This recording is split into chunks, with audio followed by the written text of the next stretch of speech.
ಪ್ರಧಾನಿ ಮೋದಿ ಭೇಟಿಯಾದ CM DCM ರಾಜ್ಯಕ್ಕೆ ಬರಬೇಕಾದ ಅನುದಾನದ ಬಗ್ಗೆ ಮನವಿ ಸಲ್ಲಿಕೆ ಸಿಎಂಗೆ ಪರಮೇಶ್ವರ್ ಮಹದೇವಪ್ಪ ಸಾಥ್.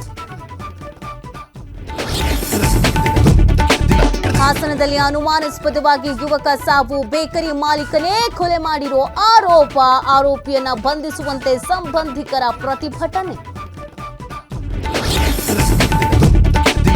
ಮೈಸೂರಿನಲ್ಲಿ ಸತ್ತ ವ್ಯಕ್ತಿಯ ಹೆಸರಿನಲ್ಲಿ ಹಣ ಲಪಟಾಯಿಸಿ ಅಕ್ರಮವೆಸಗಿರೋ ಘಟನೆ ಬೆಳಕಿಗೆ.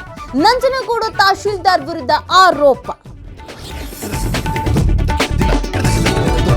17 ವರ್ಷಗಳ ಬಳಿಕ ಟಿ20 ವಿಶ್ವ ಗೆದ್ದ ಭಾರತ ಸೌತ್ ಆಫ್ರಿಕಾ ವಿರುದ್ಧ ಟೀಂ ಇಂಡಿಯಾಗೆ ಗೆಲುವು. ರಾಷ್ಟ್ರದ ದಿಗ್ಗಜರಿಂದ ರೋಹಿತ್ ಪಡೆಗೆ ಅಭಿನಂದನೆ.